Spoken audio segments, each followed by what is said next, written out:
और अब खबरें तफसील से। मध्य प्रदेश में कोरोना वैक्सीनेशन को लेकर महाअभियान शुरू किया गया। रियासत के 7,000 मराकज पर जहां लोगों को कोरोना का टीका लगाया गया, वहीं जगह जगह पर कोरोना की वबाई बीमारी के खात्मे को लेकर अहद भी किया गया। आज पहले दिन 14,71,000 लोगों को कोरोना का टीका देकर मध्य प्रदेश ने नया रिकॉर्ड बनाया है, जबकि एक ही दिन में 10 लाख लोगों को टीके देने का हदफ रखा गया था। वज़ीर की हुकूमत के जरिए कोरोना टीकाकारी का महाअभियान 30 जून तक जारी रहेगा। इसके बाद वुज़रा और मेंबरान असेंबली अपने असेंबली हल्के में 1 जुलाई से 3 जुलाई के बीच खुसूसी मुहिम चलाएंगे। मोदी जी को बहुत धन्यवाद कि उन्होंने देश के सभी लोगों को मुफ्त में वैक्सीन उपलब्ध कराई है। माननीय मुख्यमंत्री जी ने पीताम्बरा माई के दर्शन कर इस वैक्सीनेशन अभियान की शुरुआत की है। देखिए, सभी रेस्टोरेंट में आज ये निर्णय लिया है कि आज जो वैक्सीन लगाएंगे उनको 10% की छूट मिलेगी बिल पर। उसके साथ ही जो वैक्सीन लगाएंगे उनमें लकी ड्रॉ के माध्यम से हर सेशन में ड्रॉ निकलेगा और 200 रुपये का उनको रिचार्ज कूपन मिलेगा। मैंने ये निश्चित किया है कि हमारे क्षेत्र में जो भी मोहल्लों में 100% वैक्सीन लगेगी उसको हम 15 लाख रुपए अतिरिक्त रूप से विकास के देंगे। तो मध्य प्रदेश में कोरोना टीकाकारी के लिए महाअभियान का इनेकाद किया गया। कोरोना टीकाकारी के महाअभियान में रियासत के 52 अजला में 7,000 सेंटर पर टीकाकारी की गई। टीकाकारी के लिए हुकूमत और समाजी तंजीमों की जानिब से बेदारी को लेकर खुसूसी मुहिम चलाई गई थी और इस बेदारी मुहिम का असर सभी समाज के लोगों में देखा गया। मुस्लिम समाज के लोगों ने भी सभी शहरों में टीकाकारी में बढ़ चढ़कर हिस्सा लिया। मुस्लिम तंजीमों के जरिए टीकाकारी को लेकर सभी शहरों में मसाजिद के साथ कम्युनिटी हॉल में टीका कैंप का इनेकाद किया गया था। भोपाल में एशिया की सबसे बड़ी मस्जिद ताजुल मसाजिद में मुनक्किदा कोरोना टीकाकारी कैंप में हमारे नुमाइंदे मेहताब आलम ने कोरोना टीकाकारी कैंप में मौजूद लोगों से खास बातचीत की।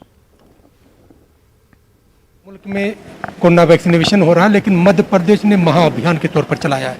और मध्य प्रदेश की बात करें तो 7,000 सेंटर पर 10 लाख लोगों को कोरोना वैक्सीनेशन करने का हदफ मुकर्रर किया गया है। राजधानी भोपाल में 850 मरकज बनाए गए और यहाँ पर आप देखिए कि सुबह से एक भीड़ हमें देखने को मिल रही है। यहाँ पे तमाम लोग बैठे हुए, एक भीड़ है, लोगों में एक जोश दिखाई दे रहा है। तमाम लोग चाहते हैं कि अपनी बेदारी का सबूत देते हुए कोरोना वैक्सीनेशन को कराएं, कोरोना की बीमारी का खात्मा हो, हिंदुस्तान खुशहाल बने, हिंदुस्तान खुशगवार बने, नई फजा कायम हो। इसके साथ हमारे साथ जो है बातचीत करने के लिए यहाँ पे डॉक्टर भी मौजूद हैं और तमाम लोग जो कोरोना वैक्सीनेशन को लगा रहे हैं उनसे बात करते हैं। जफर साहब, जो आप लोगों ने आज लगाया है, भोपाल में एक नया तरीके का ट्रेंड देखने को मिल रहा है, लोगों में एक बड़ा जोश देखने को मिल रहा है। देखिए, बुनियादी तौर से ये हुआ है कि जो आज 2 दिन पहले कलेक्टर महोदय ने कुछ NGOs को, कुछ रिलीजियस स्कॉलर्स को, कुछ तिब सोसाइटी के रहनुमाओं को बुलाया था और उनसे ये रिक्वेस्ट की थी कि आवाम में बेदारी पैदा करने का काम आप लोग कीजिए।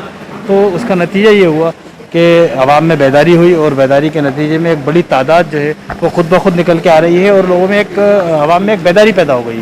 तो ये एक समाज की और सोसाइटी की जिम्मेदारी है और उस जिम्मेदारी को उनके कायदीन ने और रहनुमा ने महसूस किया है, जिसके नतीजे में हम ये देख रहे हैं कि आज लोग खुद ब खुद निकल के आ रहे हैं। हमारी बहनें भी बैठी हैं, उनसे जानते हैं। आपने टीका लगवाया? जी जी बिल्कुल, टीका ही लगवाने आए हैं जी। कहाँ से मालूम हुआ कि यहाँ पे कैंप चल रहा है? आसिफ हमारे जानने वाले हैं, इस तरह पता चला कि उनका कैंप फिर लगने वाला है। पहले वाले कैंप में हम आ नहीं पाए थे। बहुत अच्छे से हम लोगों की एक तरह से रिश्तेदारी है उनसे। किस तरह का कोई खौफ रहा दिल में या टीका आपने लगवाया, कैसा महसूस कर रहे हैं? थोड़ा सा हाथ में तकलीफ हो रही है बस, और तो कोई सिम्टम्स नहीं है, बस थोड़ी सी हाथ में तकलीफ। जी बहन, आपने लगवाया? जी, मैं वेट कर रही हूँ अपनी टर्न का। जी, कितना ज़रूरी समझ रही है? जी ज़रूरी तो है और बस इंशाल्लाह इससे फ़ायदा हो जाए लोगों को और जो नुकसान सुन रहे हैं वो नहीं हो इंशाल्लाह अल्लाह के हुक्म से। यकीनी तौर पर हम लोगों ने साल भर में जो कोरोना के नुकसान देखे हैं और भोपाल की अगर बात करें तो इस तरह का मंजर हमने देखा है कि कब्रस्तान की बात करें, शमशान की बात करें तो वहाँ पर जगह नहीं थी। और तमाम लोग ये चाहते हैं कि अपनी बेदारी का सबूत देते हुए हुकूमत ने जो इंतजाम किया है, समाज तंजीमें जो बेदारी मुहिम चला रही है कि कोरोना का खात्मा हो, कोरोना को शिकस्त हो, कोरोना हारे, भारत जीते। और इसी वजह से मध्य प्रदेश हुकूमत ने जो है तमाम शहरों में आज जो है मुफ्त वैक्सीनेशन का, सबको वैक्सीनेशन का इंतजाम किया है ताकि जिंदगी की जो डोर जो है उसको बेहतर मत बनाया जा सके, जिंदगी की डोर को मजबूत बनाया जा सके। जिंदगी को खुशगवार बनाने के लिए सेहत का टीका लगाना जरूरी है। कैमरामैन मोहसिन खान के साथ मेहताब आलम, न्यूज़ 18 उर्दू, भोपाल।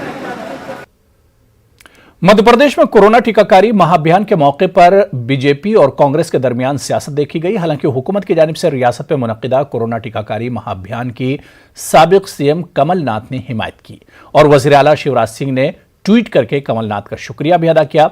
इसके बावजूद बीजेपी और कांग्रेस के लीडरान एक दूसरे का नाम लिए बगैर तनकीद का निशाना बनाते रहे।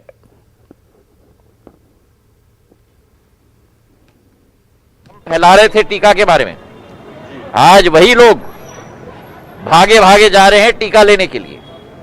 तो जिन्होंने इस प्रलय के समय में, इस महामारी के समय में जो पूरे विश्व को अपने चपेट में ले लिया था, जो लोग राजनीति कर रहे थे, उनको आईना स्वास्थ्य की क्षेत्र ने स्वयं दिखा दिया।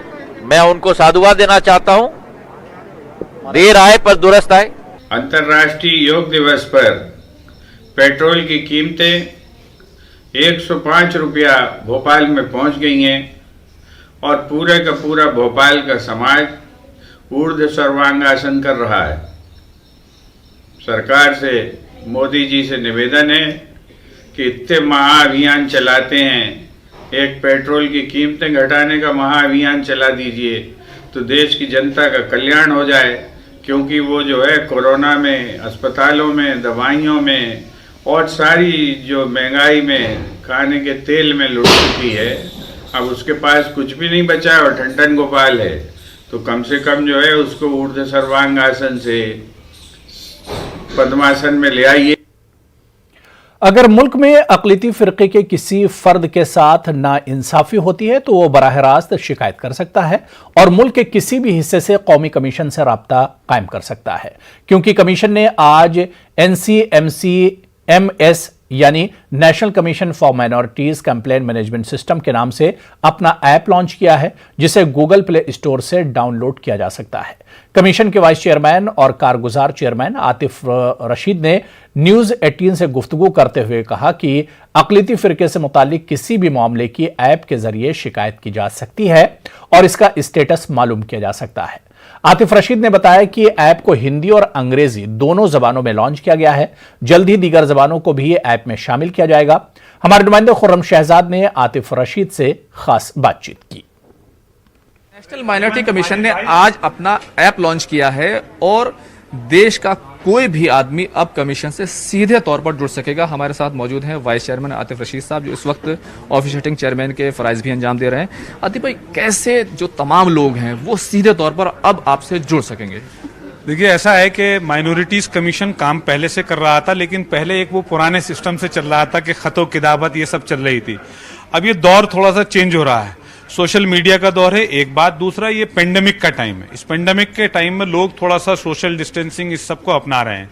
तो हमने सोशल मीडिया के दौर को समझते हुए पहले ही हमने अपने आप को ट्विटर, फेसबुक और इंस्टाग्राम के वेरीफाइड अकाउंटों के माध्यम से पब्लिक के बीच में गए और पब्लिक से ये अपील करी कि आप अपनी कंप्लेंट इस पर दे सकते हैं और माइनॉरिटीज कमीशन उन पर काम करता है। बहुत सारे लोग ऐसे हैं जो अपनी कंप्लेंट्स को यहां पर देना चाहते हैं और वो आ नहीं पाते कोरोना पेंडेमिक के चलते हुए। तो हमने इसको ध्यान में रखते हुए नेशनल कमीशन फॉर माइनॉरिटीज का कंप्लेंट मैनेजमेंट सिस्टम NCM-CMS के नाम से एक ऐप आज लॉन्च करा है। इसके माध्यम से कोई भी याचिकाकर्ता घर बैठे इस ऐप को डाउनलोड करे और इस ऐप के माध्यम से अपनी शिकायत माइनॉरिटीज कमीशन तक भेजे और उस पर जो हियरिंग होगी, जो कार्यवाही होगी, उसमें व्यक्तिगत आने की कोई जरूरत नहीं है, पर्सनल आने की कोई जरूरत नहीं है। सारा काम आप घर बैठे बैठे करेंगे उसी ऐप के थ्रू। जिस तरह आप बता रहे हैं कि कोई भी कंप्लेन कर सकता है, तो कौन कौन से माइनॉरिटीज हैं जो इससे जुड़ेंगे या अदर माइनॉरिटीज हैं, क्या वो भी इससे जुड़ेंगे? देखिए, 6 नोटिफाइड माइनॉरिटीज को तो हमने स्पेशली इसमें मेंशन करा है, जैन, सिख, पारसी, बौद्ध, क्रिश्चियंस एंड मुस्लिम्स। उसके अलावा हमने इसमें एक अदर्स का भी ऑप्शन रखा है। मान लीजिए माइनॉरिटी से रिलेटेड इशू किसी को भी हिंदुस्तान में रहने वाले व्यक्ति को लगता है कि ये माइनॉरिटीज कमीशन तक जाना चाहिए, तो वो अदर्स के कॉलम पर क्लिक करके अपनी याचिका माइनॉरिटीज कमीशन तक पहुंचा सकता है। एक आखिरी सवाल, कितनी भाषाओं में ये ऐप काम करेगा और कितनी भाषाओं को आप जोड़ने जा रहे हैं? अभी तो इंग्लिश और हिंदी में आज हमने इसे लॉन्च कर दिया है। उम्मीद है आने वाले दिनों में हर भारतीय भाषा में ये होगा। शुक्रिया। तो ये कमीशन का ऐप है, उम्मीद की जानी चाहिए कि जो माइनॉरिटीज हैं उनके लिए ये ऐप न सिर्फ कमीशन के दरवाजे खोलेगा बल्कि अगर उनके साथ नाइंसाफी होती है तो उसको दूर करने में कमीशन के लिए बहुत मददगार साबित होगा। कैमरामैन अंकित जैन के साथ खुर्रम शहजाद, न्यूज़ 18 दिल्ली। कौमी कौंसिल बराए फ़रोग़ उर्दू ज़बान के डायरेक्टर डॉक्टर शेख अकील अहमद ने आज योगा डे के मौके पर कहा कि कामयाब और बामकसद जिंदगी गुजारने के लिए इंसान का जिस्मानी एतबार से सेहतमंद होना निहायत ज़रूरी है और जिस्म को सेहतमंद रखने में योग अहम किरदार अदा करता है। हम योग को अपनाकर अपनी जिंदगी को सेहतमंद और कारगुजार बना सकते हैं, चूंकि एक सेहतमंद इंसान ही जिंदगी में कामयाबियों से हमकिनार हो सकता है। इसलिए हमें अपनी जिंदगी के मामूलात में योग को जरूर शामिल करना चाहिए।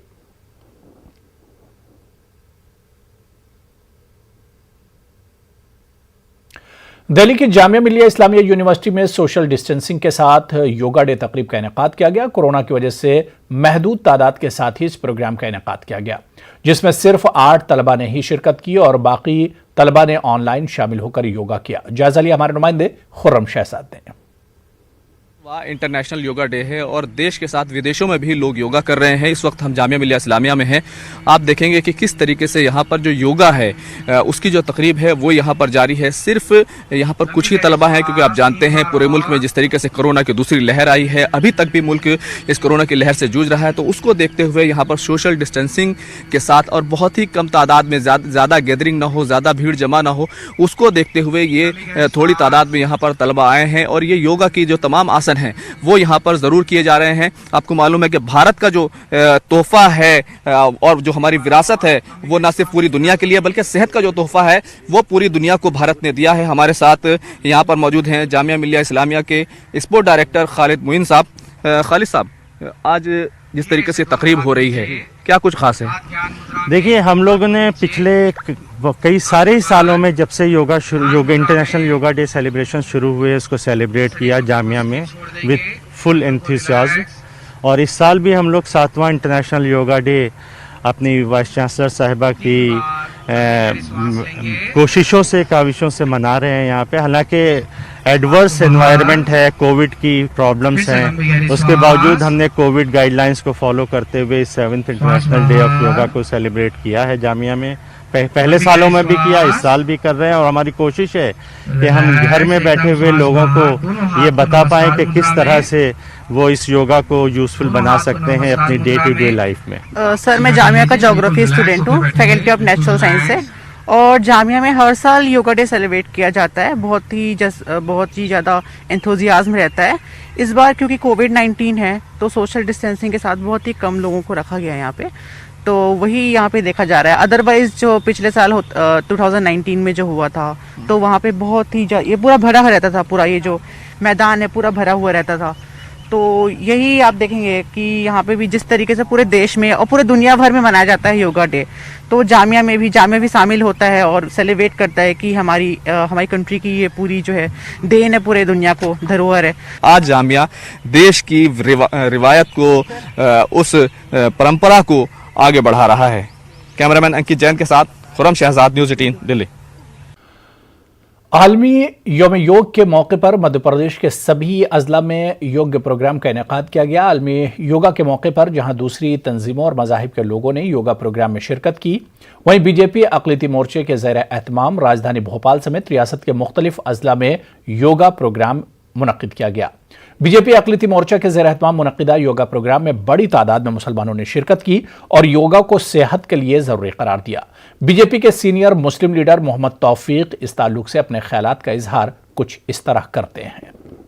पूरी दुनिया योग कर रही है और हमारा भारत और भोपाल इससे अछूता नहीं है। भोपाल में भी योग सभी जगह हो रहा है और मुस्लिम समाज भी इसमें बढ़ चढ़कर हिस्सा ले रहा है। मुस्लिम समाज ने आज योगा के विश्व योगा दिवस के अवसर पर भोपाल में बढ़ चढ़कर हिस्सा लिया और हमारे बहुत सारे मुस्लिम भाइयों ने योगा किया। और क्योंकि योगा सेहत के लिए बहुत अच्छी चीज़ है, योगा सभी को करना चाहिए। मुस्लिम समाज उसमें अलग नहीं है, जैसा सभी लोग योगा करते हैं इसी प्रकार से हमारे मुस्लिम समाज ने भी आज योगा दिवस के अवसर पर किया। महाराष्ट्र स्टेट वक्फ बोर्ड के तमाम तर मामलात को लेकर एक 5 रोज़ा वेबिनार हुआ। इस वेबिनार में कौमी सतह पर वक्फ उमूर की जानकारी रखने वाले अफराद, सियासी लीडरों और मुतवल्लियान के अलावा कानूनी माहिरीन ने शिरकत की। इस ऑनलाइन वेबिनार का इनेकाद फेम यानी ऑल माइनॉरिटी एजुकेशन ऑर्गेनाइजेशन की जानिब से किया गया। मीडिया को इस प्रोग्राम से दानिश्ता तौर पर दूर रखा गया था। फेम के जिम्मेदारों का कहना है कि 5 रोज़ा वेबिनार में वज़ीर औक़ाफ़ नवाब मलिक ने भी शिरकत की और इस बात का यकीन दिलाया कि वक्फ से मुतालिक तमाम मसाइल को आइंदा चंद माह में हल कर लिया जाएगा। वाज़ेह कि महाराष्ट्र स्टेट वक्फ बोर्ड के अफसरान और मुलाजमीन की मजमूई तादाद 27 से ज़ायद नहीं है। ऐसा हुआ है कि किसी वेबिनार में वक्फ बोर्ड के तमाम मौज़िज़ अराकीन ने हिस्सा लिया, तो ये तो हुआ है। और ये जितना भी वेबिनार हुआ है ये सिर्फ पॉजिटिव मेंटेलिटी के, मुस्बत सोच के तहत हुआ है और इसके रिजल्ट आएंगे। जैसा कि हमारे जो वक्फ मिनिस्टर है नवाब मलिक साहब, बहुत सारे जो खदशात जहनों में थे लोगों के, उन्होंने उनका क्लियरिफिकेशन कर दिया है और उन्होंने कहा कि आप लोग जो चाह रहे हैं वो 1-2-3 महीने में वो सब हो जाएगा और इसकी वर्किंग अच्छी होगी इंशाअल्लाह ताला। और जो इसमें जो सजेशंस आए हैं वो बेहतरीन सजेशंस आए हैं। Social democratic party of India ने आज अपना 13वां यौम तासीस मनाया। बेंगलुरु और कर्नाटक के दीगर शहरों में एसडीपीआई ने परचम कुशाई के प्रोग्राम मुनक्किद किए। बेंगलुरु में मीडिया से खिताब करते हुए एसडीपीआई के लीडर मुजाहिद पाशा ने कहा कि इनकी पार्टी ने 12 सालों में नुमाया तरक्की हासिल की है, एहतजाजी सियासत और इंतखाबी सियासत के जरिए आवाम की आवाज़ बनकर उभरी है। उन्होंने कहा कि कर्नाटक में पंचायत और बल्दियाती सतह पर पार्टी की नुमाइंदगी में इजाफा हुआ है। कर्नाटक के आने वाले असेंबली इंतखाबात में तकरीबन 50 हलकों में पार्टी अपने उम्मीदवार खड़े करेगी।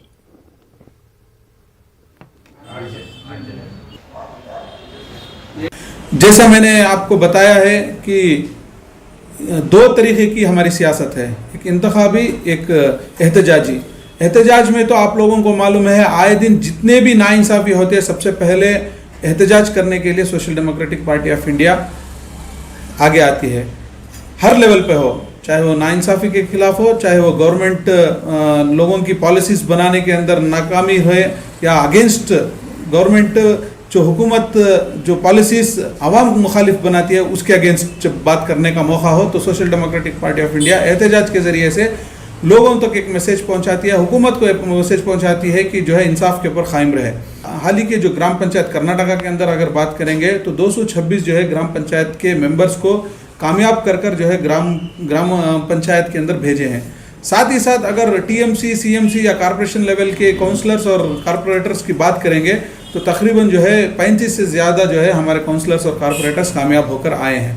साथ ही साथ बहुत सारे जो कॉर्पोरेशन्स के अंदर और काउंसिल्स के अंदर जो कमिटीज़ बनती है उसके अंदर भी जो है हमारा हिस्सेदारी है। इस बार के इलेक्शंस में जो है हम उम्मीद करते हैं कि इस इलेक्शंस के अंदर एमएलएस को भी हम हमारे पार्टी के ज़रिए से भेजें।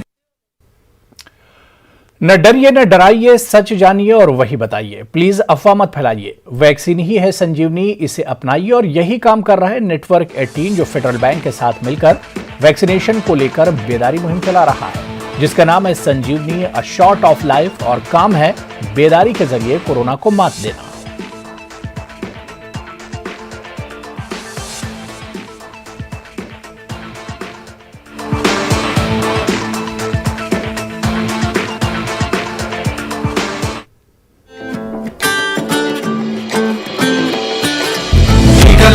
जरा टीका लगा जब अपनी बारी आए टीका लगा, हो ये जो ढाल सी है वो कमाल सी है, संजीवनी आई यहाँ।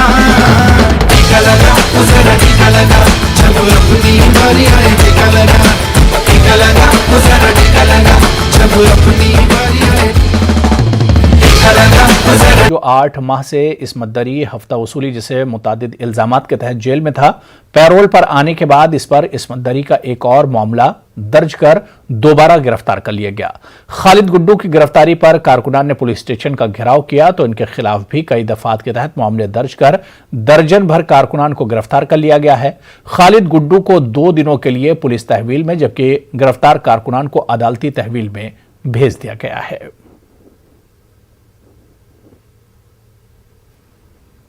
कल मेरे पास एक महिला आई थी 37 साल की, टाउन पुलिस स्टेशन के जुडिक्शन में वो रहती है।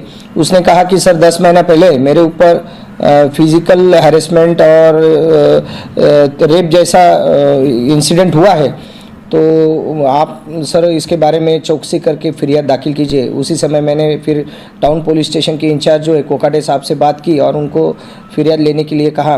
तो 376, 342, 354 के तहत वो महिला ने जिस तरीके से उसके साथ घटना हुई थी वो हिसाब से फिरियाद दाखिल की है। उसके अंदर जो आरोपी है मोहम्मद खालिद मुख्तार अहमद शेख उर्फ खालिद गुड्डू, उसके खिलाफ एफआईआर दाखिल किया है और सोमवार तक जो है उसको पुलिस कस्टडी रिमांड मिला है। गैर कानूनी रेत की निकासी के खिलाफ पुलिस और जिला इंतजामिया की जानिब से कार्रवाई की जा रही है। गोदावरी नदी से रेत निकालने वाले अफराद के खिलाफ मुकदमे दर्ज किए गए, साथ ही इनके कब्जे से रेत निकालने के सामान जब्त करके इन्हें जला दिया गया। ये कार्रवाई उस वक्त की जा रही जब नदी की सतह आब में इजाफा होता जा रहा है और अब रेत की निकासी का सीजन खत्म हो रहा है। जिस वक्त बड़े पैमाने पर यह गैर कानूनी काम हो रहे थे उस वक्त इंतजामिया की जानिब से अनदेखी की जा रही थी और अब जबकि रेत की गैर कानूनी निकासी का सिलसिला कम हो रहा है तो इंतजामिया की जानिब से कार्रवाई करके ये बताने की कोशिश की जा रही है कि गैर कानूनी रेत की निकासी के खिलाफ इंतजामिया चौकन्ना है और मुलजिमीन को सजा दी जा रही है। सरकारी महकमों में नौकरी का झांसा देकर बेरोजगार नौजवानों से लाखों रुपयों के लूट करने वाले गिरोहों का पर्दाफाश हुआ है। हंगोली पुलिस ने इस मामले में कार्रवाई करते हुए 7 मुलजिमीन को गिरफ्तार किया और इनके कब्जे से 20 लाख रुपये से जायद की मालियत का सामान जब्त किया है। इस तरह का खुलासा नांदेड़ रेंज के आईजी निसार तांबोली ने आज एक प्रेस कॉन्फ्रेंस के दौरान किया। ऐसी ही जो एक कंप्लेंट जो हमारे पास आई थी इस साल के मई महीने में, उस कंप्लेंट में वसमत के पास के एक व्यक्ति पंडित ढवले, इनको नौकरी देने के नाम पर इनसे तकरीबन 10 लाख रुपए वसूला गया था अलग अलग अकाउंट पे। और जब इसका इन्वेस्टिगेशन हमने एफआईआर दाखिल की और इन्वेस्टिगेशन किया तो ऐसे पता चला कि ये सारे लोग जो है वो डुप्लीकेट ऑर्डर्स देकर उनसे पैसे लेते थे, उनको झूठा सबब देते थे नौकरी का और उसके द्वारा ये अलग अलग लोगों को इन्होंने चीट किया। रेलवे के जरिए सफरी सहूलियात को यकीनी बनाने के लिए मराठा रेलवे विकास समिति पिछली 4 दहाइयों से जद्दोजहद कर रही है। मराठवाड़ा के मसाइल को हल करने के लिए समिति के सदर ओम प्रकाश वर्मा ने डिविजनल कमिश्नर ऑफिस के रूबरू धरना दिया। शर्मा का कहना है कि वजारत रेलवे ने हमेशा ही मराठवाड़ा को नजरअंदाज किया है, जिसकी वजह से मराठवाड़ा की तरक्की को ब्रेक लग चुका है। औरंगाबाद के रुकने पार्लिमान इम्तियाज जलील ने शर्मा से मुलाकात की और यकीन दिलाया कि वो इस मामले को संजीदगी से उठाएंगे। इस मौके पर इम्तियाज जलील ने आवाम को भी सड़कों पर उतरने की अपील की। से लेके मनमाड़ तक का डबल लाइन का जो प्रपोजल था उसको कैंसिल कर दिया गया है। इतने सालों से लोगों की ये मांग है। इलेक्ट्रिफिकेशन का जो मुद्दा है, हमको ये बताया गया है कि मंत्री जी आने वाले हैं, मंत्री जी नहीं आने वाले हैं तो कम से कम वक्त नहीं है मंत्री जी के पास, तो वो कम से कम ऑनलाइन बैठ के ही उसका उद्घाटन कर दे तो कम से कम वो काम शुरू हो जाएगा। तो ऐसे बहुत सारे मुद्दे हैं जिनके ऊपर गंभीरता से सोचने की ज़रूरत है। और मैं समझता हूँ कि अगर रेलवे डिपार्टमेंट सही तरीके से समझ नहीं रहा है तो जनता को रास्ते के ऊपर उतर कर आना चाहिए। अगर रेल रोको करने की नौबत आई तो रेल रोको करना चाहिए, क्योंकि अगर हमारी आवाज़ वहाँ तक नहीं पहुँच रही है सीधे अंदाज में तो थोड़ा सा टेढ़ा होकर ही अगर कुछ काम बन सकता है तो वो काम करने की ज़रूरत है। इंसानियत सबसे बड़ा मजहब है और खिदमत खल्क करने वाले इसके अलंबरदार हैं। आज कोरोना के इस दौर में अलीगढ़ मुस्लिम यूनिवर्सिटी के समाजी कारकुन और तलबा लीडर इमरान मंटो और इनकी टीम के जरिए वेलफेयर फाउंडेशन के जरिए यही काम अंजाम दे रही है। कोरोना की दूसरी लहर में बहुत से लोग ऐसे हैं जो 2 वक्त की रोटी के लिए भी परेशान हैं। ऐसे ही लोगों की मदद के लिए जरिया फाउंडेशन गुज़िश्ता काफी दिनों से फूड डिस्ट्रीब्यूशन प्रोग्राम चला रही है। आज इसी सिलसिले के तहत मुस्लिम यूनिवर्सिटी सर्किल के करीब कैंप लगाया गया, जहां मुस्तहक अफराद को खाना खिलाया गया। फाउंडेशन है और हमारा मकसद यही है कि कोई गरीब तबका भूखा ना रहे।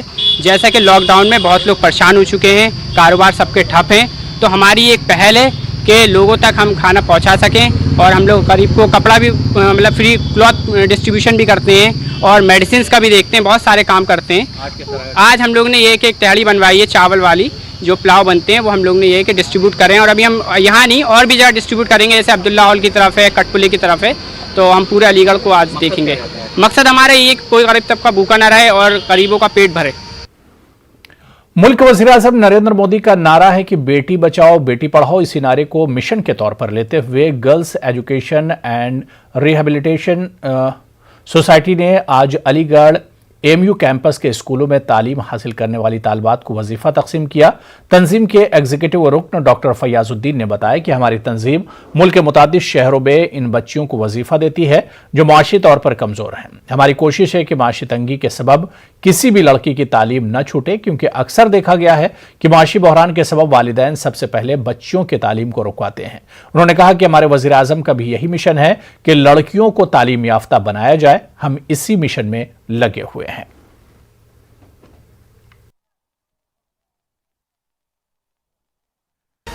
News 18 Network।